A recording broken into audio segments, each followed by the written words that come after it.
তো first question দেখি তোমরা কি করেছো।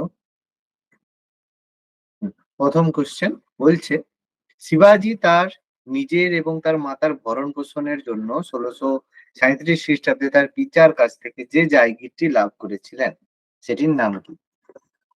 পুনা। পুনা, তাই তো?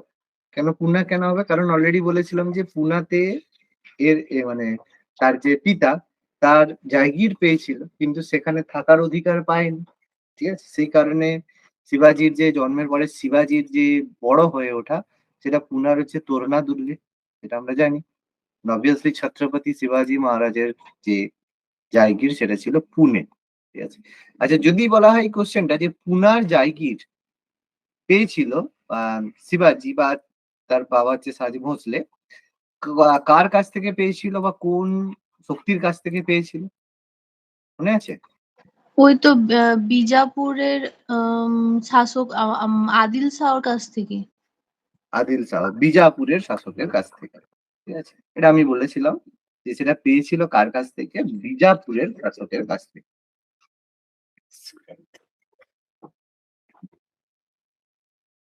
পেয়েছিল কার কাছ থেকে? বিজাপুরের শাসকের কাছ থেকে। বিজাপুরের কাছ থেকে পেয়েছিল। Very good. নেক্সট, শিবাজির আধ্যাত্মিক গুরু কে ছিলেন? রামদাস। রামদাস।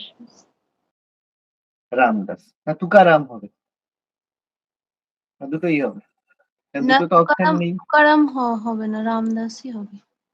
তুকারামও হবে, কিন্তু যদি আধ্যাত্মিক গুরু বলে দুজনের দ্বারা তিনি প্রভাবিত ছিলেন, তুকারাম আর রামদাস দুজনের নামেই কিন্তু রয়েছে। যেহেতু আধ্যাত্মিক গুরু হিসেবে স্পেসিফিক মেনশন করে দিয়েছে, তাহলে সেটা অবশ্যই আমাদের রামদাস হবে। প্রপারলি পুরো নোটস এর মধ্যে একদম পরিষ্কার ভাবে এটা মেনশন করা আছে। তুকারাম তাহলে বলছো কি বলো? আধ্যাত্মিক? তুকারাম যদি কোনো প্রশ্নে থাকে, মানে ওইটা কি রকম ভাবে থাকবে যে তুকারাম যদি অ্যান্সারের মধ্যে হয়? দেখো, এটা অপশন এরকম দিতে পারে, শিবাজির আধ্যাত্মিক গুরু কে ছিলেন, রামদাস, তুকারাম, একটা অপশন দিল উভয়ই। তখন কিন্তু বোধ আমরা করতে পারি। বিশেষ করে বলতে পারি তুকারাম রামদাসের দ্বারা প্রভাবিত ছিলেন। ঠিক আছে, একজন ব্যক্তি তো গুরু ছাড়াও আরো অনেকের দ্বারা প্রভাবিত হয়, তো তুকারাম রামদাসের দ্বারা তিনি প্রভাবিত ছিলেন। কি বলুন, বুঝে গেল? ক্লিয়ার হয়েছে আশা করি এবার।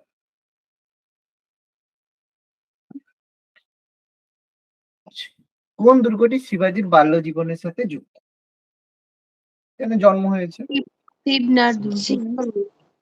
শিবনাথ দুর্গ। ঠিক আছে, শিবনাথ দুর্গ শিবাজির বাল্য জীবনের সাথে যুক্ত, কারণ সেখানে তার জন্ম হয়েছিল। খুবই সহজ কোশ্চেন, ইজি কোশ্চেন, আমরা জানি। শিবাজির রাজনৈতিক সংঘাতের প্রথম প্রতিপক্ষ কে ছিলেন? বিজাপুরের সুলতান।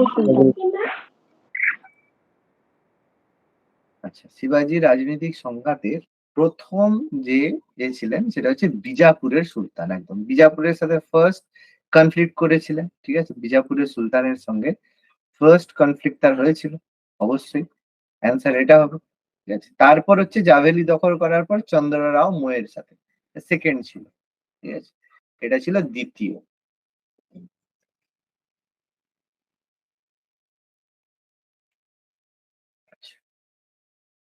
মুঘলদের বিরুদ্ধে শিবাজির প্রথম শক্তি পরীক্ষা কি ছিল? মুঘলদের এগেনস্টে শিবাজির প্রথম শক্তি পরীক্ষা। আফজল খানের সঙ্গে আহমেদ খান। আফজল খান কি করে হবে? আফজল খান কি হবে? আফজল খান হবে না, কারণ আফজল খান হচ্ছে বাহামনিদের মধ্যে ছিল। বাহামনি শাসকের যে আদিল শাহের হচ্ছে সেনাপতি ছিল, বাহামনির ছিল। কিন্তু অপশনে কোশ্চেন বলছে মুঘলদের বিরুদ্ধে, তাহলে মুঘলদের বিরুদ্ধে সেটা কি ছিল? শায়েস্তা খাঁ। কারণ শায়েস্তা খাঁকে পাঠিয়েছিল, শায়েস্তা খাঁ কে ছিল? ঔরঙ্গজেবের মামা ছিল, মানে মামা ছিল। তাহলে শায়েস্তা খাঁকে পাঠিয়েছিল শিবাজিকে দমন করার জন্য। কিন্তু ঔরঙ্গজেব কি করলো? শায়েস্তা খাঁর আঙুল কেটে দিল। আঙুল কেটে তার যে ছেলে ছিল তাকে সেখানে মেরে দিল। ঠিক আছে, তো এটা তো প্রথম ছিল শিবাজির বিরুদ্ধে শক্তি পরীক্ষা, শায়েস্তা খাঁর সাথে কনফ্লিক্ট, তাই না? মনে রাখতে হবে, ভুললে চলবে। 1664 খ্রিস্টাব্দে এবং 1670 খ্রিস্টাব্দে সুরাট আক্রমণের ফলে শিবাজির আসল কি লাভ হয়েছিল? সম্পত্তি। Option C sir. Option C, Mughal সামরিক বাহিনীর সম্মানহানি না প্রচুর সম্পদ। দেখো পার্সিয়ালি অপশন সি, মানে পার্সিয়ালি অপশন হচ্ছে বি কারেক্ট, কিন্তু অ্যাকচুয়ালি যদি কোনো কারণ হয় সামরিক যেটার কারণে সম্মানটাই তো বলছি। লাভ হয়েছিল, সেটা কিন্তু অবশ্যই প্রচুর সম্পদ লুণ্ঠন। একটু যেখানে মর্যাদা একটু বৃদ্ধি। আগেই বলেছিলাম পড়ানো। সে আগের কোশ্চেনের হ্যাঁ অ্যান্সারটা ওটাও হবে। ইয়ে হবে না? কোনটা, পাঁচেরটা? 5 কেন আহমেদনগর জুনারে? জুনারে আক্রমণের আগে তো শায়েস্তা খানের সাথে তো প্রথম সংঘর্ষ ছিল। স্যার এইখানে তো মানে শায়েস্তা- মুঘল শাসক ঔরঙ্গজেব যখন আর কি সুলতান হননি তখন এই জায়গাটা অধিকার করেছিলেন, তারপরে যখন ওই যে উত্তরাধিকারী মানে সংক্রান্ত লড়াই হচ্ছিল তখন তিনি চলে যান, সেই সুযোগতে মানে শিবাজী এই জায়গাটা দখল করেছিলেন, সেটা বলছিলাম। কিন্তু যখন মনে করো যে যখন হচ্ছে প্রথম দেখলো যে বাহামনি সম্রাট যখন দেখলো, আদিল শাহ দেখলো যে সে শিবাজীকে ট্যাকেল করতে পারছে না, তখন ঔরঙ্গজেবকে বললো যে আমি আর পারছি না। তাহলে ঔরঙ্গজেবকে ইনভাইট করার পরে ঔরঙ্গজেব প্রথম কি স্টেপ নিয়েছিল? শায়েস্তা খানকে পাঠিয়েছিল না? আহমেদনগর জুনার তো তার পরে হলো। প্রথম হানা তো প্রথম যে শায়েস্তা করা, প্রথম যে স্টেপ সেটা তো শায়েস্তা খানের সাথে তো ছিল না, তারপর তো আহমেদনগর জুনা। মুঘলের সাথে প্রথম কনফ্লিক্ট কোনটা? শায়েস্তা খান না? প্রথম শায়েস্তা খানকেই তো পাঠিয়েছিল, শায়েস্তা খানকে পরে পাঠানো। আচ্ছা, ঠিক বুঝে আছে। গেল না বুঝে যায়নি? বুঝতে পারছো ব্যাপারটা? আচ্ছা, এটার অ্যান্সারটা কি হবে? এটার অ্যান্সার অবশ্যই হবে দেখো প্রচুর সম্পদ লুণ্ঠন। তার কারণ বলেছিলাম যে সুরাট, সুরাট যে জায়গাটা ছিল সেটা মোগলদের কাছে খুব গুরুত্বপূর্ণ ছিল, কারণ এটা প্রচুর বেশি ট্রেজারি সম্পদের জন্য ছিল, কারণ এখানে প্রচুর ব্যবসা বাণিজ্য হতো। সেই কারণে সুরাটেও দেখো প্রত্যেকে বাণিজ্য কুঠি বানিয়েছে। এই কারণে সুরাটে, বিশেষ করে সুরাট আক্রমণটা শিবাজির লাভ ছিল প্রচুর সম্পদ লুণ্ঠন। বুঝতে পারছো? শিবাজি এখান থেকে প্রচুর সম্পদ সেখান থেকে পেয়েছিল। ওকে, সম্মানহানি, মুঘল সামরিক বাহিনীর সম্মানহানি, যেটা শায়েস্তা খানের সাথে সম্পর্কের সময়ই হয়ে গেছে। বুঝা গেল ব্যাপারটা? বুঝতে পারছো? আর মর্যাদা বৃদ্ধি এগুলো তো দেখো আলাদা কথা। সুরাট সেই সময়ে সবচেয়ে সমৃদ্ধশালী শহর ছিল, সবচেয়ে সমৃদ্ধশালী শহর ছিল। তাহলে সমৃদ্ধশালী শহর ক্যাপচার করলে কি লাভ হবে? সেখান থেকে তুমি অর্থ পাবে, সম্পদ পাবে, তাই না? বুঝে গেল কথাটা? আচ্ছা, মারাঠাদের কাছ থেকে গেরিলা যুদ্ধ পদ্ধতি, মারাঠারা কার কাছ থেকে গেরিলা যুদ্ধ পদ্ধতি শিখেছিল? ওই যে লুকিয়ে থেকে যুদ্ধ করাকে Option গেরিলা B, যুদ্ধ পদ্ধতি বলা হয়। আহমেদনগরের মালিক মালিক আকবর। আহমেদনগরের মালিক আম্বার, খুব ইম্পর্টেন্ট, ঠিক আছে? আহমেদনগরের মালিক আম্বার, ঠিক আছে? সেখান থেকে গরিলা ট্যাকটিক্স, গেরিলা ট্যাকটিক্স। কি বলছো? মালিক অম্বর তো সে রাজস্ব সংক্রান্তটা পেয়েছিল শিবাজি, রাজস্ব ট্যাক্স যেটা কালেক্ট করা, এটা কি আহমেদনগরের মালিক মালিক আম্বার, অম্বর হবে? হ্যাঁ মালিক আম্বার ছিল তো, অবশ্যই অবশ্যই ছিল। সেখান থেকে না, গেরিলা যুদ্ধ আহমেদনগরের পদ্ধতি। চাঁদ বিবি হবে। হ্যাঁ, তো বেসিক্যালি মালিক আম্বর, চাঁদ বিবি সুলতানারা কাকে ডিফেন্ড করেছিল? আকবরকে না? আকবরকে ডিফেন্ড করার সময় যখন কনফ্লিক্ট ছিল তখন থেকেই তো ব্যাপারটা মানে শিখেছে না? আকবর তারপরে তো শিবাজি না? আকবরের বিরুদ্ধে প্রতিরোধ গড়ে তুলেছিল তো মালিক আম্বর বা চাঁদ বিবি সুলতানা। মনে পড়ছে তো? এই যে চাঁদ বিবি, মালিক আম্বর, তা আকবরের সময় ছিল তো, তাই না? তাহলে সেখান থেকে তো পরবর্তীকালে শিখবে না মারাঠারা, পরের পরের ব্যাপার পরের লোক শিখবে। এইটা সে ডাউট লাগছে, আমার মনে হয় চাঁদ বিবিটা হবে। না না, চাঁদ বিবি কি করে হবে? দেখো চাঁদ বিবি হচ্ছে সেখানকার মানে রানী, আর মালিক অম্বর হচ্ছে তার সেনাপতি। এ তো রানী, রানীর কাছ থেকে কি করে শিখবে যুদ্ধের ট্যাকটিক্স? যুদ্ধের ট্যাকটিক্স কার কাছে শিখবে? সেনাপতির কাছে শিখবে না মহারানীর কাছ থেকে শিখবে? ব্যাপারটা বলছো? কি বলতে চাইছি বুঝতে পারছো? সে যে সেনাপতি হবে তার কাছ থেকেই তো শিখবে না, সেই তো যুদ্ধের ট্যাকটিক্স শেখাবে। বুঝতে পারছি কথাটা? হ্যাঁ। আচ্ছা, শিবাজিকে মোকাবিলা করার জন্য ঔরঙ্গজেব শায়েস্তা খাঁকে ব্যর্থতার পর কাকে পাঠিয়েছিল?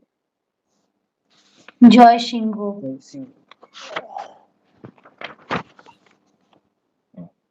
তাহলে শায়েস্তা খান ব্যর্থতার পরে ঔরঙ্গজেব পাঠিয়েছিল আম্বারের রাজা জয়সিংহ। আর আম্বারের রাজা জয়সিং সেনে শিবাজিকে বাধ্য করেছিল কি সাইন করতে? কি সন্ধি? পুরন্দর। পুরন্দরের পুরন্দর। সন্ধি। সিম্পল, পুরন্দরের সন্ধি স্বাক্ষর করতে। শিবাজির অধিকৃত প্রথম দুর্গ কোনটি? তোরনা। তোরনা। তোরনা, ভেরি গুড। তোরনা ক্যাপচার করেছিল, এটাও বলা ছিল, সুন্দর করে লেখা ছিল। প্রথম অধিকৃত দুর্গ ছিল তোরনা দুর্গ। কোন সৈনিক রাজনীতিবিদের সঙ্গে 1665 খ্রিস্টাব্দে শিবাজি পুরন্দরের সন্ধি স্বাক্ষর করেন? জয় রাজা জয় সিং। জয় সিংহ। জয় সিং জয় সিং। না অন্য কেউ হবে? জয় সিংহই তো। জয় সিংই হবে। জয় সিংই তো বললো না, এই যে অম্বরের রাজা জয় সিং, সেই তো বাধ্য করেছিল শিবাজিকে পুরন্দরের সন্ধি স্বাক্ষর করতে। আমি তো ওটাই জিজ্ঞেস করলাম।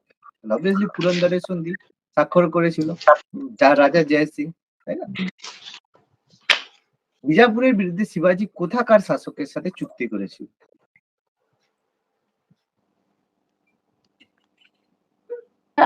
গোলকোন্ডা বিজাপুরকে না পরাজিত করার জন্য গোলকন্ডা, ভেরি গুড, গোলকন্ডা, ঠিক আছে, গোলকন্ডা। কারণ দুটোই পাওয়ারফুল ছিল, বিজাপুর আর গোলকন্ডা, ঠিক আছে। আহমেদনগর আকবরের সময়ই তার অবস্থা শেষ হয়ে গেছিল, ওই জন্য পাওয়ারফুল দুটো ছিল, বিজাপুর আর গোলকন্ডা। এবার এই জন্য বিজাপুরকে তাহলে পরাজিত করতে গেলে কার সাহায্য নিতে হবে? গোলকন্ডার সাহায্য নিতে হবে, তাই না? Next, কার রাজত্বকালে শিবাজি মারাঠা রাজ্য স্থাপন করেন? ঔরঙ্গজেব। ঔরঙ্গজেব। শাহজাহান। কি হবে, ঔরঙ্গজেব না শাহজাহান? ঔরঙ্গজেব। ঔরঙ্গজেব, শাহজাহানের সময় হয়নি। মারাঠা, মারাঠা সাম্রাজ্য। আচ্ছা, শিবাজি বলেছে না? শিবাজি, ছত্রপতি শিবাজি মহারাজ,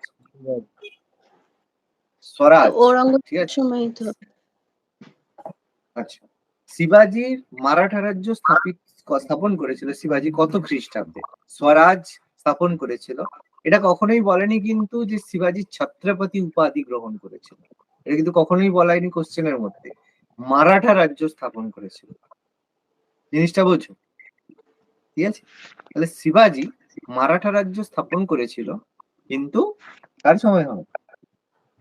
অ্যান্সার শাহজাহান হবে। ওকে, অ্যান্সার শাহজাহান হবে। শাহজাহানের সময় মারাঠা রাজ্য স্থাপন করেছিল। তারপরে শিবাজির সাথে ঔরঙ্গজেবের সাথে কনফ্লিক্ট হয় তখনই, যখন ঔরঙ্গজেব মানে শিবাজি মানে বারবার বিজাপুরকে আক্রমণ করছিল, বিজাপুরের দুর্গ দখল করছিল, কিন্তু মারাঠা রাজ্য সে কিন্তু অনেক আগে থেকেই তৈরি করছিল। মনে থাক, এই কোশ্চেনটা কিন্তু ভুল হয়। ঔরঙ্গজেব বলবে কারণ সবচেয়ে বেশি কনফ্লিক্ট শিবাজির সাথে ঔরঙ্গজেবের ছিল, কিন্তু অ্যান্সার কিন্তু মারাঠা রাজ্য স্থাপন, যেটা স্বরাজ প্রতিষ্ঠা, শিবাজি কিন্তু শাহজাহানের রাজত্বকালে করেছিল। ওকে, স্বাধীন শাসকের রাজমুকুট শিবাজি কোথায় মাথায় তুলে, মানে কোথায় শিবাজি ছত্রপতি উপাধি নিয়েছিল? সহজ কোশ্চেন। রায়গড়। রায়গড়। রায়গড়, ঠিক আছে, রায়গড়। কত সালে মনে আছে? 74। 74 হবে। 74, ঠিক আছে। কত? 1674, তাই না? আচ্ছা, শিবাজি 20 বছর বয়সে কয়েকজন সুযোগ্য সহকারী নিয়ে দুঃসাহসিক অভিযান শুরু করেন। নিম্নোক্ত কোন ব্যক্তি তার সহযোগীর মধ্যে ছিলেন না? সেটা হয়তো পারবে না। অপশন বি হবে, অপশন বি হবে শ্রীপদ রাও। অপশন বি হবে শ্রীপদ রাও, ঠিক আছে। শ্রীপদ রাও শিবাজির এর মধ্যে ছিলেন না। আচ্ছা, এটা তো সহজ কোশ্চেন। 1656-তে শিবাজি কোন মারাঠা শাসককে গুরুত্বপূর্ণ যুদ্ধে পরাজিত করেন? চন্দ্ররাও। চন্দ্ররাও মোয়ে, একটু আগেই কথাটা বললাম, ঠিক আছে, একটু আগে জিনিসটা বলেছি, চন্দ্ররাও মোয়ে, তাকে তিনি পরাজিত করেন, ঠিক আছে, পরাজিত করে দুর্গ দখল করেছিল। রায়গড়ের দূরে শিবাজির রাজ্যাভিষেকের সময় প্রধান পুরোহিত কে ছিলেন? গঙ্গাভট। গঙ্গাভট। গঙ্গা ভট্ট, ভেরি গুড, ঠিক আছে, গঙ্গা ভট্ট, এটা ফেমাস কোশ্চেন। শিবাজির রাজ্যাভিষেকের সময় প্রধান পুরোহিত, ঠিক আছে, শিবাজির রাজ্যাভিষেকের সময় প্রধান পুরোহিত ছিল গঙ্গা ভট্ট। সমকালীন কোন ঐতিহাসিক শিবাজীকে আলাউদ্দিন এবং তৈমুরলঙ্গের হিন্দু সংস্করণ বলেছেন? কাফি খান। কি হবে বাকিরা? করছো? স্যার বিটা মনে হচ্ছে নাকি? না, ঠিকই আছে, কাফি খানই হবে। কাফি খান যে কাফি খান হচ্ছে তারাবাইকে প্রশংসা করেছিল যে মারাঠাদের নেতৃত্ব দেওয়ার জন্য। ঠিক আছে, কাফি খানের মারাঠা হিস্ট্রির উপরে তার বিভিন্ন রয়েছে, মানে মন্তব্য রয়েছে। আচ্ছা, এটা কি হবে? শিবাজী রাজ্যাভিষেকের পূর্বে পালিত আচার অনুষ্ঠানের মধ্যে কোনটি ছিল না? সবগুলি হবে। সবগুলোই হবে। সবগুলোই হবে, কোনোটাই কিন্তু সেই সময় ছিল না। প্রথমত বিভিন্ন দেবালয়গুলি দর্শন, এসব কিন্তু কিছুই ছিল না। ক্ষত্রিয় আচার অনুষ্ঠান পালন না করার জন্য প্রায়শ্চিত, মানে যেহেতু দেখো পুরো ব্রাহ্মণ্য সংস্কৃতির এগেনস্টে ছিল, তো সেই জন্য এগুলো কথা হচ্ছে, কোনোটাই কিন্তু আচার অনুষ্ঠানের মধ্যে ছিল না। আচ্ছা, শিবাজির কোন সঙ্গী দেহরক্ষী 1659 খ্রিস্টাব্দে আফজল খান শিরচ্ছেদ করে? জীব মাহালে। কি হবে বাকিটা? কি করছে? জীব মাহালেই হবে স্যার। তাহলে অ্যান্সার হবে কি জীব মাহালে। জীব মাহালে ছিল সেখানে প্রেজেন্ট? তো মুভিটা দেখোনি তো তোমরা মনে হয়? কি বলে তোমার হচ্ছে এই যে শিবাজির মুভিটা, ওই কি বলে একটা মুভি আছে হর হর মহাদেব বলে, রিসেন্ট একটা বেরিয়েছিল, ওটা যদি দেখো খুব ওখান থেকে পেয়ে যাবে। ঠিক আছে, অ্যান্সার হবে শম্ভুজি কাবজি। কাবজিকে নিয়ে গেছিল, ঠিক আছে, কাবজি বাইরে দাঁড়িয়েছিল দেওয়ার জন্য, মানে শিবাজি তার সাথে শুধুমাত্র কাবজিকেই নিয়ে গেছিল। তো শিবাজি তাকে বাগছাল দিয়ে করেছিল, তারপর শিবাজি সেখান থেকে চলে যায়। তারপর আফজল খান যে শিরচ্ছেদ, ঠিক আছে, আফজল খানকে তো ওই বাগনখ দিয়ে আহত করেছিল, তারপর তার শিরচ্ছেদ করেছিল শম্ভুজি কাবজি। মানে শিবাজির ভীষণ আবাজি, কাবজি, তারপর হচ্ছে এরকম প্রচুর এরকম সৈন্য ছিল, মানে এই ছিল যারা বেশ বদল করা থেকে শুরু করে বহু রকম ট্রেনিং এর সাথে যুক্ত ছিল। আচ্ছা, রায়গড়ে অনুষ্ঠিত শিবাজি রাজ্যাভিষেক এবং ছত্রপতি নাম ধরনের অনুষ্ঠানে অস্বাভাবিক ছিল কোনটি?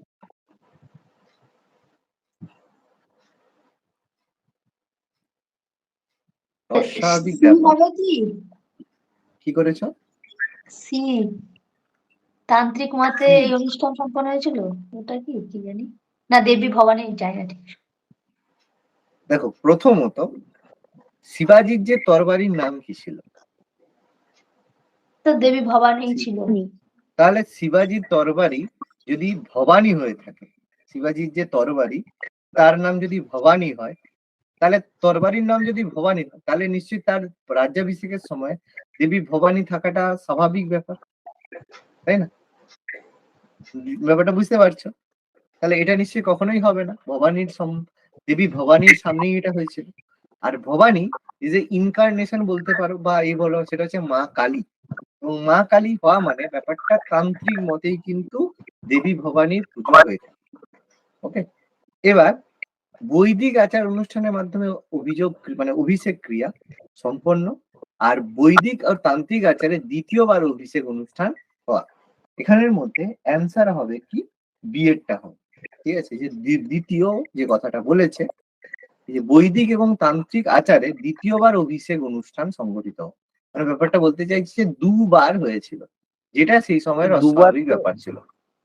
দুবার তো অনেক অনেক রাজার আমাদের মুঘল যুগে অনেক হয়েছে। হয়েছে। সেটা কোন জায়গায় বাবা? সেটা যেমন আলাউদ্দিন খিলজি দুবার হয়েছিল। কেন হয়েছিল? কারণ একবার যখন সে তার হচ্ছে জেঠুকে, মানে তার যে কাকাকে মেরেছিল তখন একবার, পরে যখন ঠিকঠাক সিংহাসনে বসেছিল তখন একবার। আমাদের হচ্ছে অরঙ্গজেবের হয়েছিল কখন? যখন শাহজাহানকে সরিয়েছিল তখন। আর দ্বিতীয়বার যখন নিজে সিংহাসনে ঠিকঠাক ভাবে বসলো তখন। তারপরে প্রত্যেকটা ঘটনার সাথে যুক্ত। কিন্তু শিবাজির কি কোনো সেরকম প্রতিদ্বন্দ্বী ছিল যে তার জায়গায় ছত্রপতি হয়ে বসে যাবে? নিশ্চয়ই ছিল না।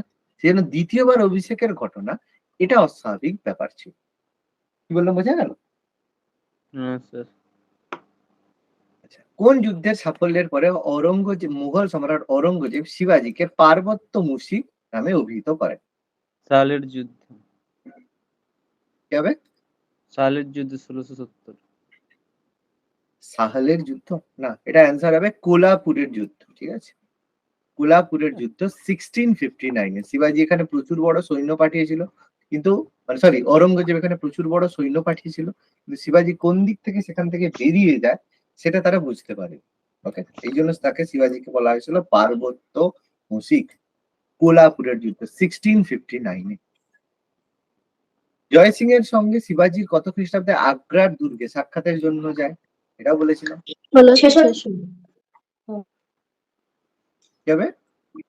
66 সি এরটা অ্যান্সার হবে 1666, 1666, 1666।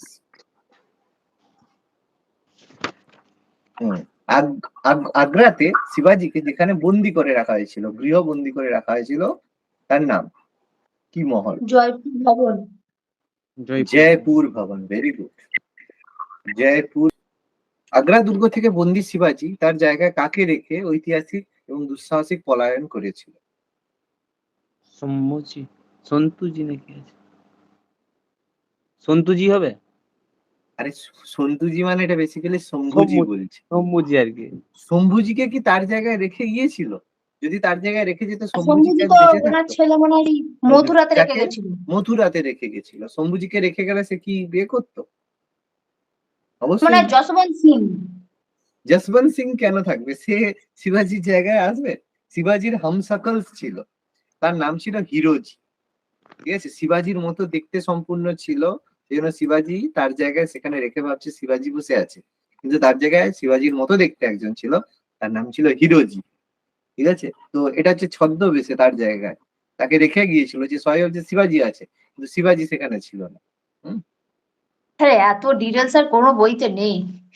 নেই তো, জানি তো, এবার কি করবো বলো তো, কোশ্চেন দিয়েছে যখন, কোশ্চেন আচ্ছা, যখন, এই জন্য বলো তো এখানে- কিছু কিছু সময় দেখতে হয়। এখানে স্যার হিরোজি বলতে একজন ঐতিহাসিক ছিল কি এটা?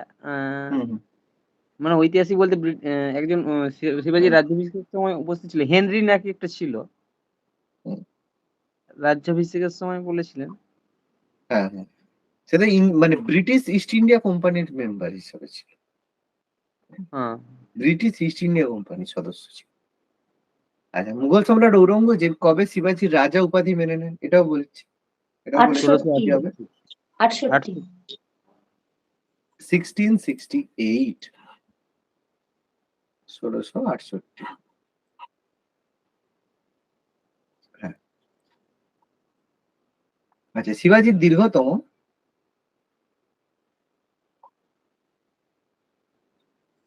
তানজোর। ওটা আমি বলছি তার। আচ্ছা, কি হবে? শিবাজির দীর্ঘতম সামরিক অভিযান কাদের বিরুদ্ধে পরিচালিত হয়েছিল? তানজোরের। কি করেছো? তাঞ্জোর হবে। কর্ণাটক। কর্ণাটক, তার যে শেষ ছিল কর্ণাটক, কর্ণাটকের বিরুদ্ধে শিবাজি সব থেকে বেশি। তঞ্জোর কর্ণাটক, তঞ্জোর তো এদিকে না, তঞ্জোর কর্ণাটক করবে। কর্ণাটক, কর্ণাটক তার লাস্ট ছিল না, লাস্ট ছিল না কর্ণাটকের বিরুদ্ধে। এটা ছিল শিবাজির দীর্ঘতম সামরিক অভিযান, শেষ। ঠিক আছে, দীর্ঘতম সামরিক অভিযান ছিল শিবাজির কর্ণাটক, একদম লাস্ট ছিল।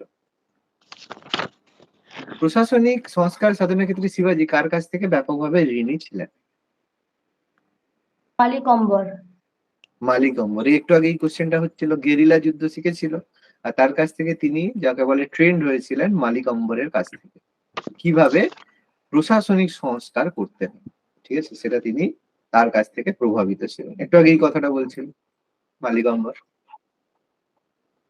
শিবাজির প্রত্যক্ষ শাসিত অঞ্চলকে কি বলা হতো? সহজ কোশ্চেন। স্বরাজ্য। স্বরাজ্য। স্বরাজ, স্বরাজ। ঠিক আছে, স্বরাজ্য বা মুলকি কাদিম। ঠিক আছে, প্রত্যক্ষ, যেখানে শিবাজিরা সরাসরি শাসন করত, আর যেখানে কর দিত সেটা হচ্ছে মুলকাগিরি বলা হতো, যেটা মুঘলদের অধীনত হতো সেটাকে মুলকাগিরি বলা হতো। তরফ প্রান্ত তো তার ভাগের মধ্যে পড়ে। শিবাজির বশ্যতা স্বীকার করে নেওয়া অঞ্চলকে কি বলা হয়? মুলকাগিরি। মুলকাগিরি, একটু আগে বললাম, তারা শিবাজির বশ্যতা স্বীকার করে শিবাজিকে নিয়মিত কর প্রদান করতো। ঠিক আছে, সেই কারণে সেটাকে হচ্ছে মুলকাগিরি বলা হয়। ঠিক আছে, আমরা পড়েছি। আচ্ছা, প্রশাসনিক সুবিধার্থে শিবাজি নিযুক্ত অষ্টপ্রধান বা 8 জন মন্ত্রী কেবলমাত্র 2 জন বাদে সবাইকে যুদ্ধ পরিচালনা করতে হতো। বলেছিলাম কারা কারা যুদ্ধে যেতে পণ্ডিত পারতো। জি। পণ্ডিত আর ন্যায়াধীশ। পণ্ডিত ও ন্যায়াধীশ। পণ্ডিত আর ন্যায়াধীশ, পুরো সুন্দর করে স্টেটমেন্ট দেওয়া ছিল। পণ্ডিত আর ন্যায়াধীশ ছাড়া আর প্রত্যেকে যুদ্ধ করতে যেতে পারে, বলা ছিল সুন্দর। কোনটি শিবাজির উপাধি নয়? এর ক্ষত্রিয় কুলবন্তাস হবে না সিংহ সন্ধিশ্বর হবে? ক্ষত্রিয়টাই হবে তো, ক্ষত্রিয় কুলবন্তাস। বাকিটা কি বলছো? হওয়ার সম্ভাবনাই বেশি। সিটা তো শিবরাজ ছিল সবাই জানো। রাজ্যাভিষেক কল্পতরু। শেষেরটাই হবে, শিবরাজ রাজ্যাভিষেক কল্পতরু। এটা শিবাজির কোনো উপাধির মধ্যে ছিল না, বাকিগুলো ছিল। এই শিব ক্ষত্রিয় বলে না, সূর্য ক্ষত্রিয় বলে একটা মানে উপাধি তিনি পেয়েছিলেন পরে যখন ওই কি বলে রাজ্যাভিষেক হয়, ওই জন্য ওটা। আচ্ছা, পেশোয়া পদে কে নিযুক্ত হন শিবাজির অষ্টপ্রধানের সময়? পেশোয়া কে ছিলেন? গোপীনাথ। না, এটা ছিল মোরে ত্রিম্বক পিংলে। ঠিক আছে, কিন্তু তখন পেশোয়া পদের গুরুত্ব এতটা ছিল না। পেশোয়া পদের গুরুত্ব হয় যখন সাহুর সময়ে, বালাজি বিশ্বনাথের সময় থেকে। এর আগেও পেশোয়া ছিল, কিন্তু পেশোয়া পদটা মানে গুরুত্ব লাভ করে বালাজি বিশ্বনাথের সময় থেকে। প্রথম যে যাকে প্রথম পেশোয়া বলাটা ভুল, প্রথম গুরুত্বপূর্ণ পেশোয়া। 1680-তে মৃত্যুর পূর্বে শিবাজির শেষ সামরিক অভিযান কোনটা ছিল? কর্ণাটক ও তামিলনাড়ু। অবভিয়াসলি আমরা এটা সম্পর্কে পড়েছি যে লাস্ট হয়েছে কর্ণাটক এবং তামিলনাড়ুর জিঞ্জিয়ে, তঞ্জাবুর এবং মাদুরাই অভিযান। লাস্ট তিনি কর্ণাটক অভিযান করছিল। এটাই আমাদের সুরাট আগে হয়ে গেছে, আদিল শাহের গল্প আগেই সেটেল করে দিয়েছে। শিবাজির মৃত্যুতে তার 7 জন পুত্রীর মধ্যে একজন সতী হয়েছিল, তিনি কে? গুণবন্ত ভাই। গুণবন্ত ভাই অ্যান্সার হবে না, অ্যান্সার হবে পুতুলি বাই। পুতলি ভাই হবে। অ্যান্সার হবে পুতুলি বাই। এর বউ ছিল নাকি আর একজন কার বউ ছিল না? গান্ধী। পুতুলি বউ আর কার বলছি? ও গান্ধীজির ওয়াইফ। আচ্ছা, মারাঠা রাজপরিবারের কোন মহিলা মহারানী উপাধি ব্যবহার করেন? এগুলো স্যার নেই। তারাবাই। বুঝতে পারছি, এবার কোশ্চেন থাকলে কি করবে বলো?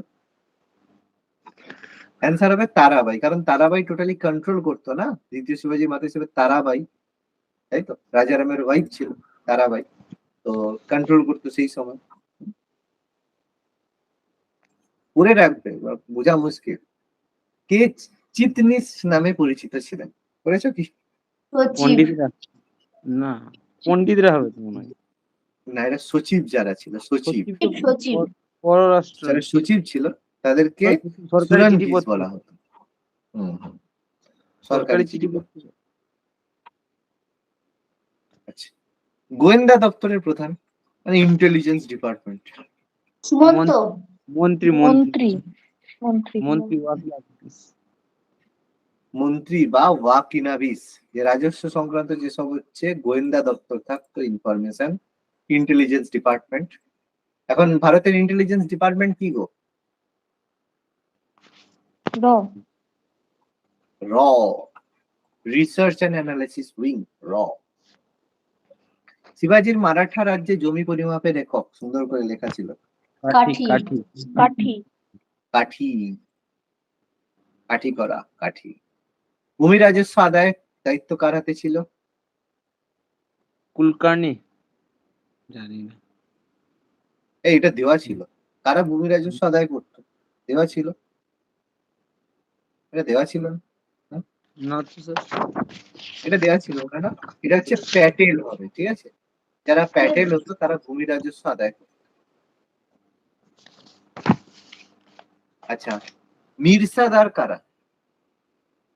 মির্সাদার বা মিরাজদার, কারা কারা মিরাজদার ছিল? জমি বংশানুক্রমিক অধিকার ভোগী নাকি? জমির বংশানুক্রমিক অধিকার গতি, ভেরি গুড, তাদেরকে মিরাজ দাস বলা হয়। মিরাজদার।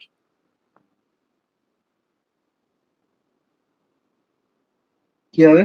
নিম্নোক্ত কাকে আঘাত, পীড়ন বা লুণ্ঠন করতে না লুণ্ঠন না করতে শিবাজি তার সেনাপতি বলেছিল। সব ক্ষেত্রে হবে সব মনে হয়। ক্ষেত্রেই হবে। সব ক্ষেত্রেই হবে, ঠিক আছে। এটাই শিবাজির সবচেয়ে বড় ব্যাপার ছিল, যে কোনো মানে মসজিদ বা কোনো কোরআন বা মুসলিমদের কোনো কিছু, ঠিক আছে, আঘাত করা বা ধ্বংস করা বা এইসবের এগেনস্টে। আর বাকি মুসলিমরা তার এগেনস্টে বাকি ব্যাপারটা উল্টোটাই করতো সবসময়। আচ্ছা, পদাতিক অশ্বারোহী গোলন্দাজ সৈন্যদের নিয়ে সুগঠিত শিবাজির সেনাবাহিনীদের দুভাগে বিভক্ত ছিল, রাষ্ট্র থেকে অশ্বারোহী বাহিনী এবং আচ্ছা, কি হবে এটা? বর্গি অবভিয়াসলি অ্যান্সার আর অন্য কিছু হবেই না, বর্গি। যেটা সরকারি সৈন্য হতো বর্গি, যারা স্যালারি পেত। আর তারপরে যখন মারাঠারা ঘুটি হারালো তখন বর্গিরা হয়ে গেল মানে তোমার হচ্ছে লুটপাট করা, তারা আর কি করবে। কি হবে? 250 দুর্গে প্রত্যেকে দেখভাল করার জন্য হাবলদার, সাবনিস আর কে ছিল? নৌবত সরি নৌবত আর হচ্ছে সারি নওবত, নওবত। কোঙ্কণ জয় করার পরে জঞ্জিরার সিদ্দিদের নিয়ন্ত্রণ রাখতে শিবাজি 200 জাহাজের দুটি নৌবাহিনী গঠন করেন। একটির সেনাধ্যক্ষ ছিল মাইনায়ক, আরেকটার কে ছিল? দৌলত খা দরিয়া সারাং। যেগুলো পারবে না, হ্যাঁ এটা তো বলা উচিত। মূল বৈশিষ্ট্য কোনটি? মালিক অম্বরের অনুসরণ, শিবাজির ভূমি সংস্কার ব্যবস্থা মূল বৈশিষ্ট্য। কি হবে? সবগুলো সবগুলোই হবে। উৎপাদিত শক্তি অনুযায়ী শ্রেণী বিভাগ, উৎপন্ন শস্যের পরিমাণ মানে উৎপাদন, ওই যে মোগলরাও যেটা করতো, তোমার হচ্ছে আকবর যেভাবে করতো, টোডরমলের থেকে আকবর শিখেছিল, আকবরের থেকে মালিক অম্বর শিখলো, হ্যাঁ আকবরের থেকে মালিক অম্বর শিখলো, তার থেকে শিবাজি শিখলো, তাই না? ব্যাপারটা সেরকম। কত পার্সেন্ট রাজস্ব দিতে হতো? 25 25 ছিল, আপনার নোটসে তো রয়েছে এরকম। 40% ছিল। 40% ভূমি রাজস্ব দিতে হবে, 40%। সরঞ্জাম প্রথা বলতে কি বলা হয়?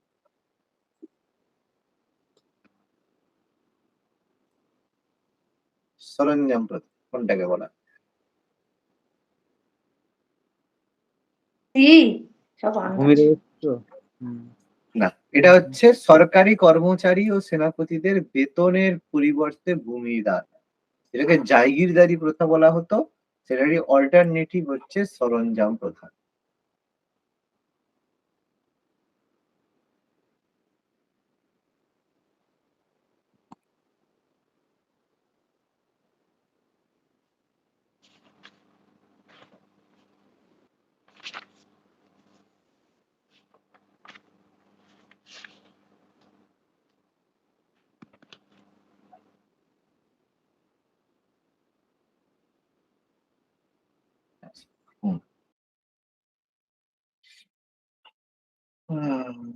ওকে, নেক্সট।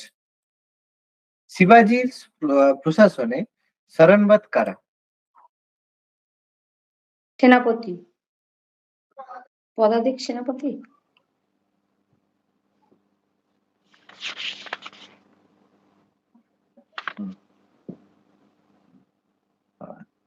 সামরিক বিভাগের ভারপ্রাপ্ত সেনাপতি।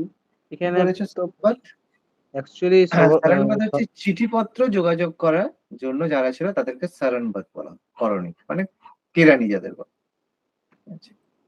আচ্ছা, বেতন কোথা থেকে দিতেন শিবাজি? বেতন কোথা থেকে দেওয়া হতো শিবাজি? সরি নৈবতটা সম্পর্কে এটা মানে দুটোই হবে মনে হয়। 48-এর টাকা ওটা জান কোশ্চেনটা।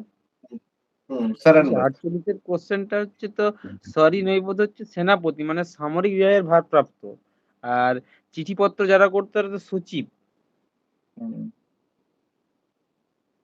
কি হবে তাহলে? চিঠিপত্র যারা করতো তারা সচিব আর কি প্রেরণ করতো। এখানে বলছে সরি নৈবত কারা, তাহলে এখানে তো পদাতিক সৈন্য।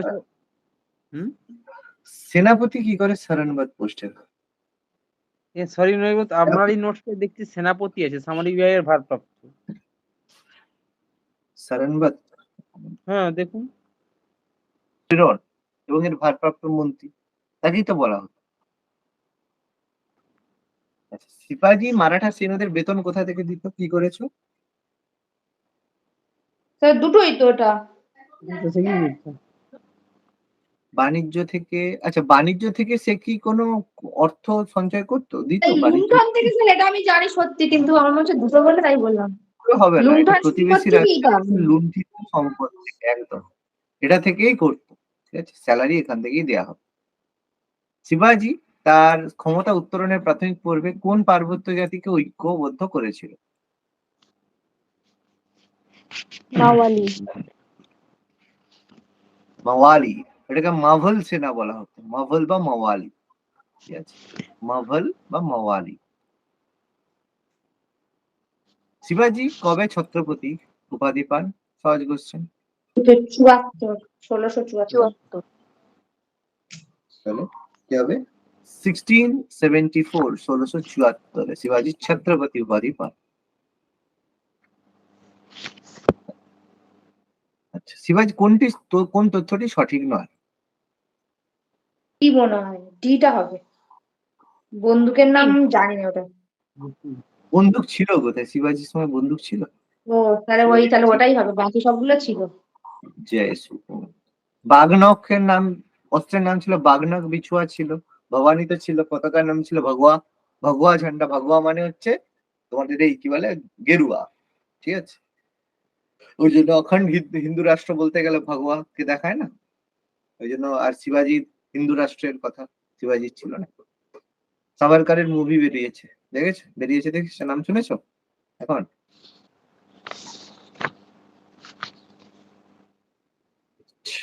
যুদ্ধের সময় প্রয়োজন অনুসারে শিবাজি বেশ কিছু সৈন্যদের নিয়োগ করতেন এবং কাজ অনুসারে বেতন দিতেন। কি হবে আর এটা? সিলদার। এর উত্তর সিলদার। অ্যান্সার হবে সিলদার। সরকারি হলে বর্গী হতো, আর যুদ্ধের প্রয়োজনে যেটা টেম্পোরারি তাদেরকে সিলদার বলা হতো। চৌথ স্বদেশমুখী করাদের ক্ষেত্রে শিবাজির উদ্দেশ্য কি ছিল?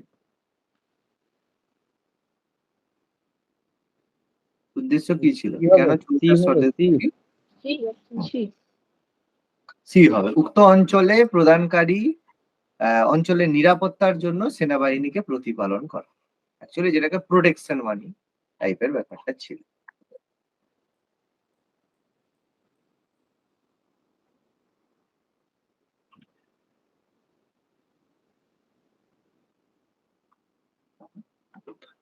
আচ্ছা, চৌথ করের প্রকৃতি কি ছিল?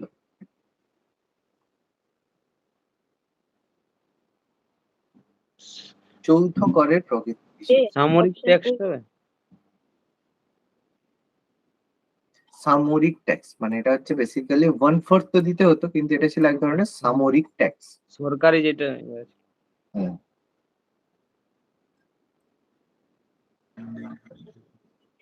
এটা তো বলেছিলাম, কি হবে উত্তর? স্টেটমেন্ট দেওয়া ছিল একদম। ঈশ্বরী প্রসাদ। স্মিথ।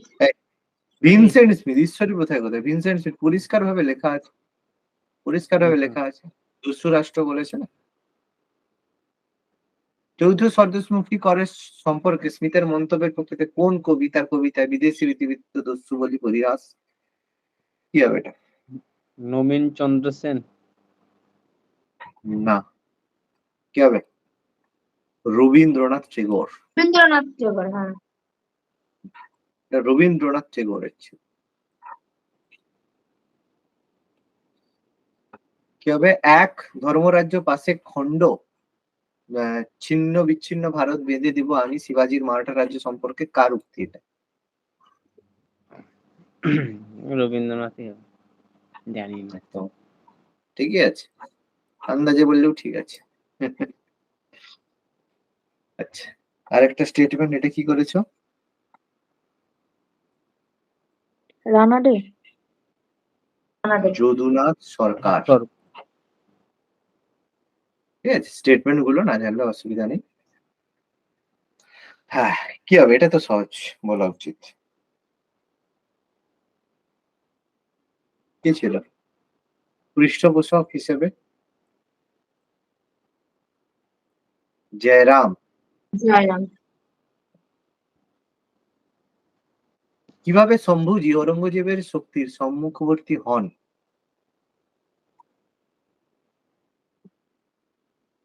আকবর, হ্যাঁ সিএরটা হবে সি। একদম।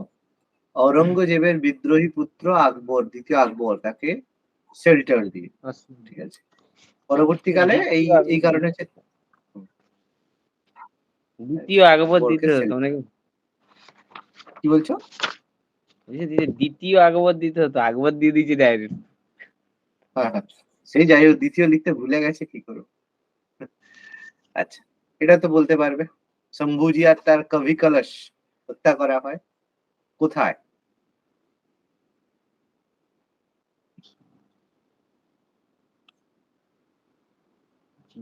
সঙ্গমেশ্বরে।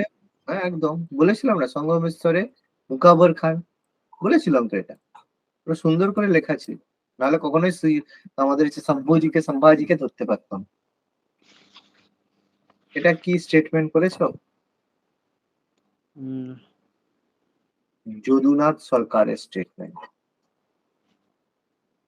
রাজারাম সম্পর্কে কোন তথ্যটি সঠিক নয়?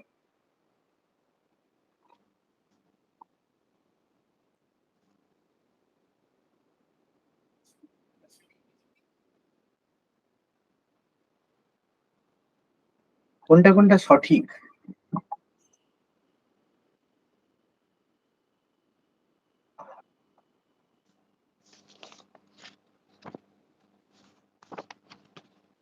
আচ্ছা, কোনটা কোনটা ভুল মনে হয়? আরে দেখো, নিঃসন্তান কি সে থোড়ি ছিল? ছিল না তো, দ্বিতীয় শিবাজি তো তার পুত্র ছিল, তাই না? তাহলে এটা তো প্রথমত এটা তো হবেই না, ভুল। সঠিক নয় মধ্যে ডি অপশন কোথায় আছে? তাহলে ডি মানে তোমাদের কাছে অপশন সি আর ডি এর মধ্যে, মানে নিচের সি আর ডি এর মধ্যে, তাই তো? মানে বি আর ডি অথবা সি আর ডি, ডি কমন। এবার তার মানে তুমি খুঁজবে বি আর সি এর মধ্যে সঠিক নয় কোনটা, বি আর সি এর মধ্যে কোনটা ভুল আছে। তাহলে মুঘলরা যখন রায়গড় দখল করেছিল তখন তিনি কোথায় শেল্টার নিয়েছিল? মাদুরাইতে লেখা ছিল, মাদুরাইতে শেল্টার নিয়েছিল। জিনজিতে, ভেরি গুড। তাহলে এটা ভুল আছে, তাহলে বি আর ডি ভুল আছে, তাহলে অপশন কি হবে? অপশন ডি হবে, বি আর ডি ভুল, তাই না? মাদুরাইতে থোড়ি আশ্রয় নিয়েছিল না, এই দুটো ভুল, বি আর ডি ভুল রয়েছে।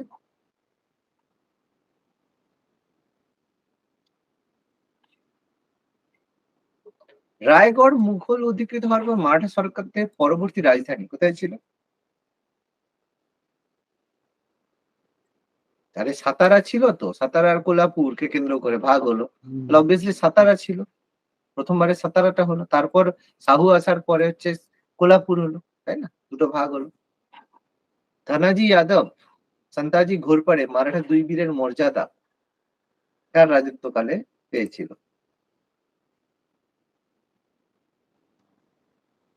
কারণ মারাঠাদের সাথে যুদ্ধ করেছিল রাজারামের সময়, রাজারাম মুঘলদের এগেনস্টে যুদ্ধ করেছিল সেই সময়। সন্তাজি ঘোরপড়ে আর ধানাজি যাদব মারাঠা ইতিহাসে দুই বীরের মর্যাদা রাজারামের সঙ্গেই তো লড়াইটা, রাজারামের সময় তো লড়াইটা হয়েছিল না? এই যে রাজারাম মুঘলদের হাতে কার্যত 8 বছর বন্দী ছিলেন কোথায়? একটু আগেই তো হলো, নিজেরাই তো উত্তর দিল, জিনজিতে, নিজেরাই তো উত্তর দিলে এক্ষুনি। এই যে উত্তরটা এখানে ভুল হলো, হ্যাঁ এই যে এখানটা, হ্যাঁ আচ্ছা ঠিক আছে, তো এখানেই তো বললাম যে এটা মাদুরাইতে না, এটা জিনজি হবে, তাই না? এখানেও সেই ব্যাপারটা, জিনজিতে 8 মাস, এটা 8 মাস আর কি, যাই হোক। হ্যাঁ, রাজারামের মৃত্যুর পর তারাবাই কার পক্ষে রাজ্য শাসন করেছে? দ্বিতীয় শিবাজি। দ্বিতীয় শিবাজি, নাবালক পুত্র শিবাজি দ্য সেকেন্ড, নাবালক পুত্র দ্বিতীয় শিবাজি।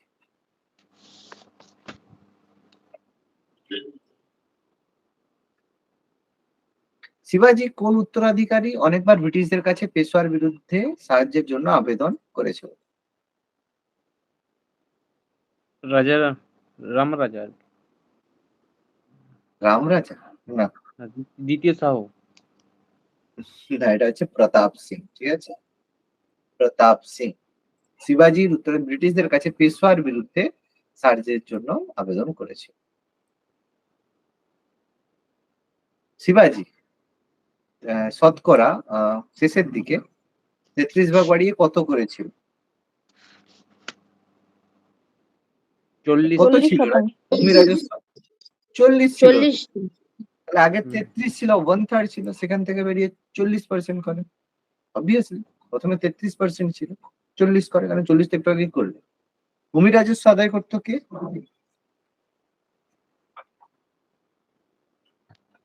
একটু আগেই কোশ্চেনটা হয়েছে, একটু আগে কোশ্চেনের উত্তরটাও দিয়েছি। একটু আগে পাটিল, একটু আগে বললাম না? একটু আগে প্যাটেল ছিল, এখানে পাটি আছে। এই একই ব্যাপার, পাটিল প্যাটিল একই ব্যাপার। সব ইউসুফ প্যাটেল যাই বলবে, কি বলা হচ্ছে, পার্থিব প্যাটেল সব একই ব্যাপার। পাটিল। আচ্ছা, কি হবে? কোন মারাঠা শাসক মুঘল সম্রাটের কাছ থেকে স্বীকৃতি লাভ করেছিল? ভুললে হবে?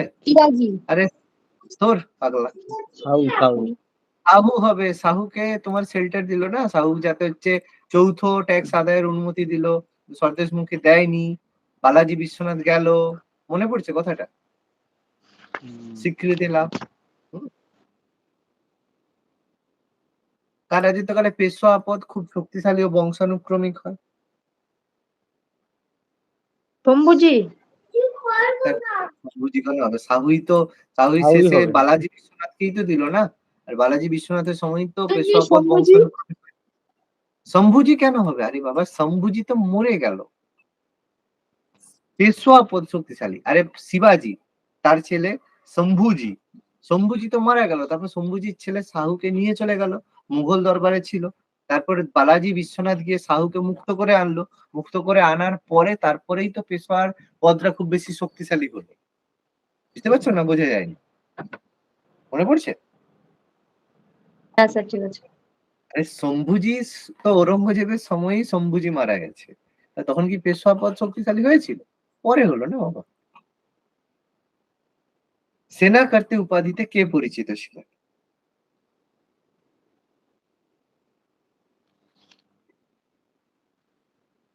অ্যান্সার হবে বালাজি বিশ্বনাথ। নানা সাহেব নামে পরিচিত?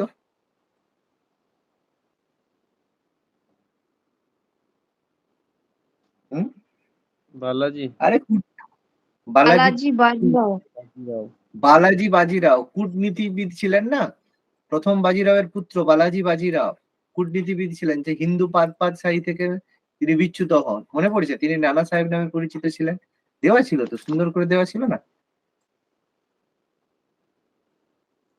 কার আমলে মারাঠা রাষ্ট্রগণের সূচনা হয় এবং মারাঠা সরকার নিজ নিজ এটা বলতে পারবে? বলো, এটা পুরো স্টেটমেন্টই দেওয়া ছিল।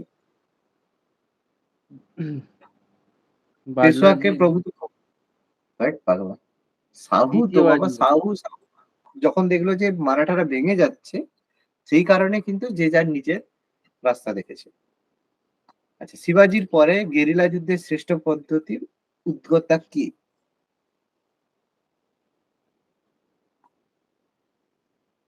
প্রথম বাজিরাও। ঠিক আছে, এই তো ছিল না? প্রতিনিধি পদ যুক্ত হয় কার, কোন মারাঠা শাসকের সময় দেওয়া ছিল? নবম পদ প্রতিনিধি। আরে অষ্টপ্রধানের মধ্যে নবম পদ। পড়নি? কেন পড়নি? পুরো সুন্দর করে স্টেটমেন্ট দেওয়া ছিল, রাজারামের আমলে প্রতিনিধি পদ যুক্ত হয়। দেখো দেখো, রাজারাম প্রতিনিধি নামক একটি নতুন পদ নবম পদের সৃষ্টি করেন। দেখতে পাচ্ছ, সুন্দর করে দেওয়া আছে। কোন ছত্র পেশোয়াদের ক্ষমতা উত্তরণের সূচনা? সাহু। সাহু হবে, তো সেই কোশ্চেনটা বারবার রিপিট আসছে। সাহু। মারাঠা সাম্রাজ্যের দ্বিতীয় প্রতিষ্ঠাতা কাকে বলা? বালাজি বিশ্বনাথ।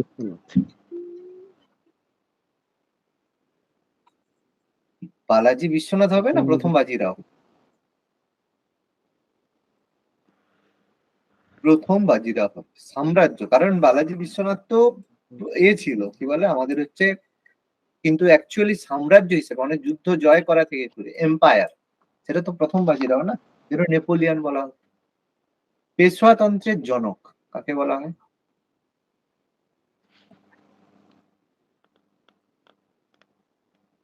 বালাজি বিশ্বনাথ। অবভিয়াসলি বালাজি বিশ্বনাথ।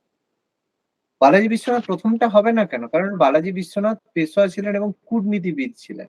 সরি মানে কূটনীতিবিদ বলতে বেসিক্যালি পেশোয়াদের প্রতিপত্তি তার কারণে বৃদ্ধি পেয়েছিল। কিন্তু প্রথম বাজিরাও অ্যাকচুয়ালি যুদ্ধ করেছিল এবং এম্পায়ারের জন্য তার কাজ করেছিল, তাই না? শিবাজির পরে শ্রেষ্ঠ মারাঠা সমরবিদ কে ছিলেন? কি হবে? এটাই তো বলছি, শিবাজির পরে। আরে সমরবিদ মানে যে যুদ্ধ করে রে পাগলা, প্রথম বাজিরাও। বাজিরাও। শিবাজির পরে সমরবিদ মানে সেভাবে কি? নানা সমরবিদ মানে যে যুদ্ধ, মানে একটা হচ্ছে মানে সমর মানে কি? যুদ্ধ বলা হয় সমর, শিহরে সমর বলে না বাংলাতে কথা। সমর মানে যুদ্ধবিদ। শ্রেষ্ঠ মারাঠা যুদ্ধবিদ মানে যে এম্পায়ার এস্টাবলিশের সাথে যুক্ত ছিল, এম্পায়ার এস্টাবলিশ করতে সক্ষম ছিল, প্রথম বাজিরাও না? কোন পেশোয়ার সময় মারাঠা ক্ষমতার সর্বোচ্চ শিখর আরোহণ করেছিল? প্রথম বাজিরাও। প্রথম বাজিরাও, ঠিক আছে। অবভিয়াসলি মারাঠারা সবচেয়ে সর্বোচ্চ শক্তি প্রথম বাজিরাওয়ের সময়ই পেয়েছিল, তারপরে তার ডিক্লাইন। আচ্ছা 83 হ্যাঁ। কার সাহায্য পরামর্শে 1760-তে বালাজি বাজিরাও মারাঠা শক্তিকে ক্ষমতার শীর্ষে উত্তোলন করেছিল? সদাশিব রাও ভারত। সদাশিব রাও। সদাশিব রাও ভাট প্রধান সেনাপতি ছিল সদাশিব রাও। তোমার হচ্ছে আবদালির সঙ্গে যুদ্ধে, তৃতীয় পানিপথের যুদ্ধে সেনাপতি ছিল। হ্যাঁ, মারাঠাদের হাতে কোন পেশোয়া পুনরুদ্ধার করে? তৃতীয় পানিপথের যুদ্ধে পরাজিত হয়ে গেছিল বালাজি বাজিরাও। বালাজি বাজিরাও তো হেরে গেছিল রে পাগলা, সেই খবর শুনে সে দুঃখে মরে গেল না, জানো তো? ভুলে গেছো? তৃতীয় পানিপথের যুদ্ধে হ্যাঁ, শোনা যাচ্ছে না? অনেক মানে অনেক আসতে হচ্ছে। আচ্ছা, তৃতীয় পানিপথের যুদ্ধের সময় আমরা তো জানি যে যখন বালাজি তৃতীয় পানিপথের যুদ্ধে পরাজয়ের পরে সেই দুঃখের খবর শুনে বালাজি বাজিরাও তো মারা গেল, তাই না? সেখানে তো মারাঠাদের ডিক্লাইন বলা হয়, নাকি ভুলে গেছো? মনে পড়ছে? এরকম পেশোয়া প্রথম মাধবরাও। তাহলে অ্যাকচুয়ালি তাহলে প্রথম মাধব রাও যখন আসে, হ্যাঁ, প্রথম মাধব রাও যখন আসে তখনই তো ব্যাপারটা হলো না, বললো না মারাঠা শক্তি মানে পুনরুদ্ধার করলো প্রথম মাধব রাও, দেওয়া ছিল। পেশোয়া তন্ত্রের অবসান ঘটে কি হবে? রঘুনাথ রাও আছে না? দ্বিতীয় বাজিরাও শেষ পেশোয়া ছিল, পুনা চুক্তির মাধ্যমে পেশোয়া তন্ত্রের অবসান ঘটানো হয়, ভুলে গেছো? বলেছিলাম না শেষ পেশোয়া, তার ছেলে নানা সাহেবকে ট্যাক্স দিল না, মানে দিল না, পেনশন দিল না, মনে পড়ছে? সেই জন্য তো মহাবিদ্রোহের সময় যোগদান করেছিল। ঠিক আছে স্যার, মনে পড়ছে। হ্যাঁ, কোন মারাঠা সর্দার মুঘল সম্রাট দ্বিতীয় শাহ আলমের উপর নিয়ন্ত্রণ আরোপ করেন?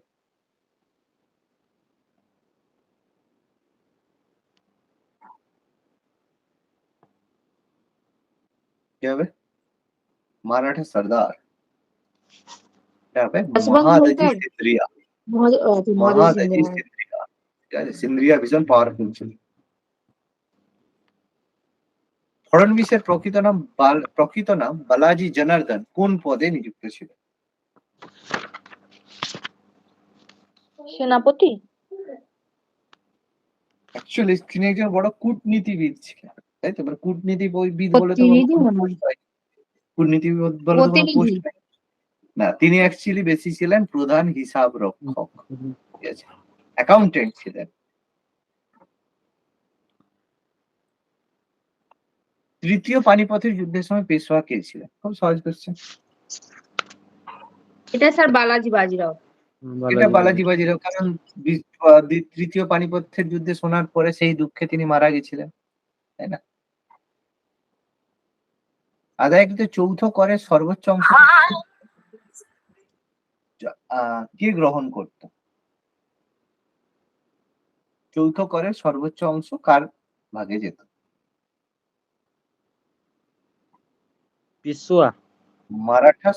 মারাঠা সর্দারদের কাছে যেত। ঠিক আছে, সর্বোচ্চ হাইস্ট পার্সেন্টেজ মধ্যে যেত। মারাঠা কাউন্সিল কনফেডারেসি যে ছিল সেখানে সবচেয়ে বড় পার্সেন্টেজ মারাঠা সর্দারদের কাছে যেত। কে ছিল এটা তো পারা উচিত। প্রধান সেনাপতি নয়, গোলন্দাজ বাহিনীর নেতৃত্ব ছিল ইব্রাহিম খান গর্দি। পারবেন ইব্রাহিম খান গর্দি।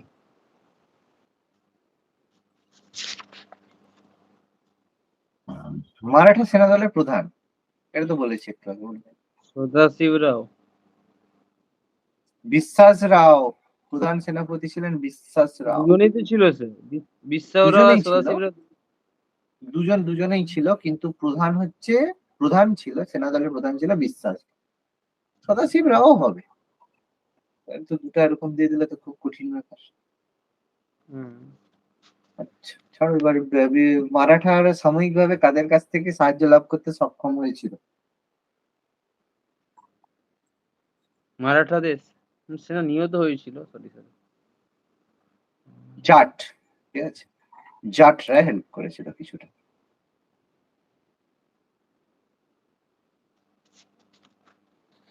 কি হবে? পানিপথের যুদ্ধের প্রত্যক্ষদর্শী বিবরণ।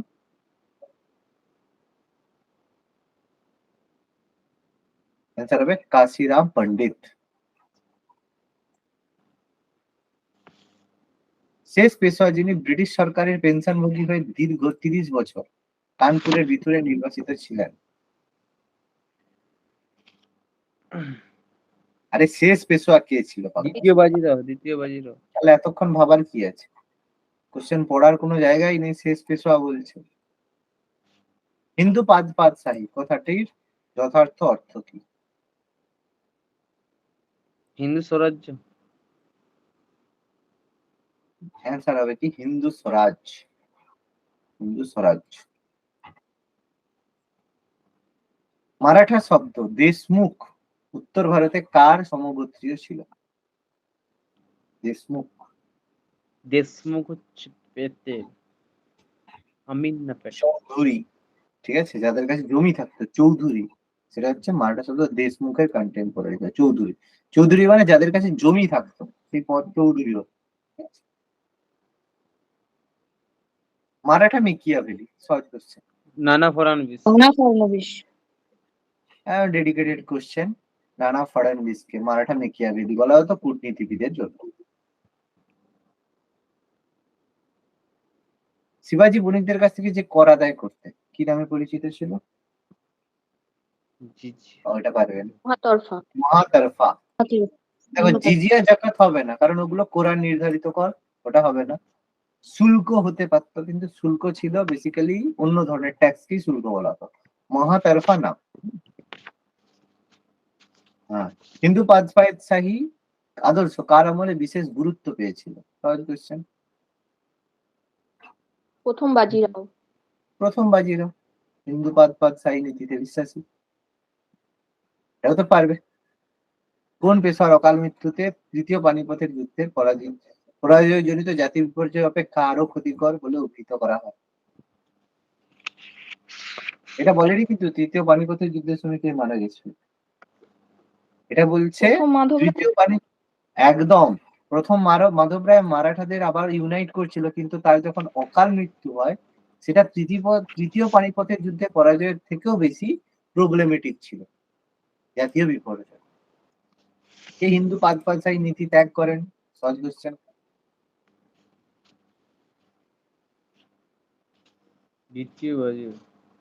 বালাজি বাজিরাও, ঠিক আছে, কিন্তু এখানে বালাজি বাজিরাও অপশন নেই। তো বালাজি বাজিরাও কাকে বলা হয়? কি হবে বালাজি বাজিরাও? এখানের মধ্যে কোন অপশন হবে বালাজি বাজিরাও? কি হতে পারে বালাজি বাজিরাও? দ্বিতীয় বালাজি, কারণ দ্বিতীয় বাজিরাও অলরেডি পেশোয়া রয়েছে, মাধব রাও নারায়ণ রাও তার আলাদা আলাদা রয়েছে, তাহলে একমাত্র দ্বিতীয় বালাজি তিনিই তো ছিলেন, দ্বিতীয় বালাজি যে ছিলেন তিনি হচ্ছেন মানে বালাজি বিশ্বনাথ, বালাজি বাজিরাও, ঠিক আছে, বালাজি বাজিরাও। বাজিরাও, বালাজি বাজিরাও, তাকে দ্বিতীয় বালাজি বলা হচ্ছে। কি হবে এটা? এই যে একটু আগে বললাম, এটা কার মতামত ছিল? তো বলেছিল ছিল গ্র্যান্ড ডাফ, একদম গ্র্যান্ড ডাফের মত ছিল যে এটা, ওই যে মাধব রায়ের মৃত্যু যেটা, এটা তো সহজ। দীর্ঘ 20 বছরের অনাক্রমণতা চুক্তি,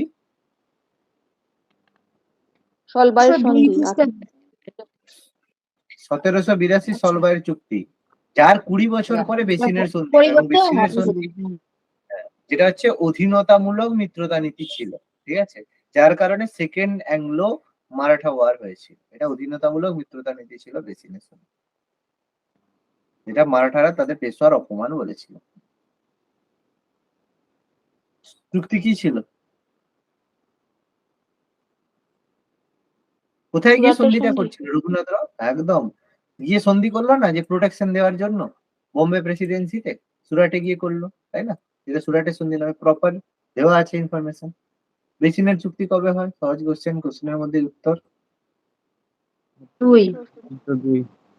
1802, 1802 পরিষ্কার দেওয়া আছে, 20 বছর পরে 1802, ভুল হওয়ার কোনো জায়গাই নেই।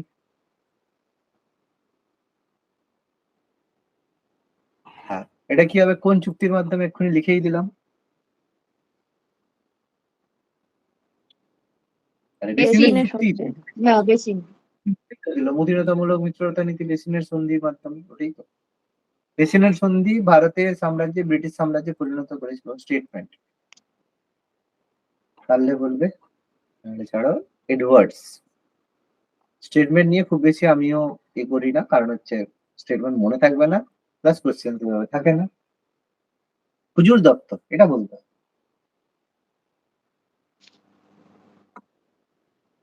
ন্যায়াধীশের কার্যালয়, হ্যাঁ, ন্যায়াধীশের কার্যালয় হবে না মামলাদের? প্রচুর মার খাবে, প্রচুর মার খাবে। হুজুর দপ্তর কি বলো? আমি একটু আগেই দেখাচ্ছিলাম। পেশোয়ার সচিবালয় মনে আছে? মনে আছে পেশোয়ার সচিবালয়, হুজুর দপ্তর? পুনেতে অবস্থিত পেশোয়ার সচিবালয় বলেছিলাম, এখন দেখাতে হবে আরেকবার। না না না, মনে পড়ছে? তাহলে পুনে পেশোয়ার কেন্দ্রীয় দপ্তর বললে দেখিয়ে দেবো, সমস্যা নেই আছে। সিন্ধিয়ার ভোসলে যুগ্ম বাহিনী 1803 ওইসের যুদ্ধে কোন ব্রিটিশ সেনাবাহিনীর সাথে পরাজিত?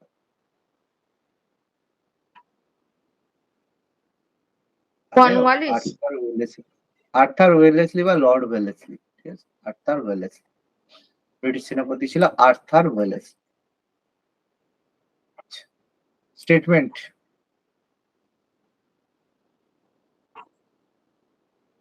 Thomas Munro. স্টেটমেন্ট কোন ব্রিটিশ সেনাপতি সিন্ধিয়া বাহিনী পরাজিত হয়? লর্ড লিকটন। জনসন না, জনসন তো পাঞ্জাবে, লর্ড লেক। তৃতীয় ইঙ্গো মারাঠা যুদ্ধের সময় British governor, first question, Lord Hastings. কোন সন্ধির মাধ্যমে পেশোয়া পদ অবলুপ্ত হয়? একটু আগেই বলে দিয়েছি, পড়াতে পড়াতে, মানে কোশ্চেন করতে করতে। বেসিনের সন্ধি। ফ্যাক্ট, বেসিনের সন্ধি। আমি একটু আগে পড়ানোর সময় বললাম, বেসিনের সন্ধি অধীনতামূলক মিত্রতা নীতি ছিল। পেশোয়া পদের অবলুপ্তি পুনা চুক্তির মাধ্যমে হয় বলিনি আমি একটু আগে পড়াতে পড়াতে বলিনি পেশোয়া পদের বিলুপ্তি? হ্যাঁ, ভুল করলে হবে? ফিরে এসে দড়ি ডুবাচ্ছে সহজ কোশ্চেনে। হোলকার, মুকুন্দবাড়ির যুদ্ধে হোলকারের কাছে কোন ব্রিটিশ সেনাবাহিনী ব্রিটিশ সেনাপতি ছিলেন? পরাজিত ব্রিটিশ সেনাপতি হোলকার, ব্রিগেডিয়ার মুনসন।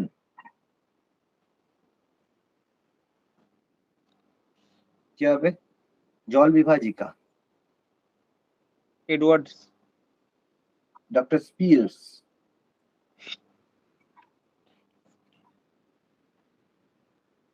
ইঙ্গ মারাঠা যুদ্ধে কোন পেশওয়া আত্মসমর্পণ করান?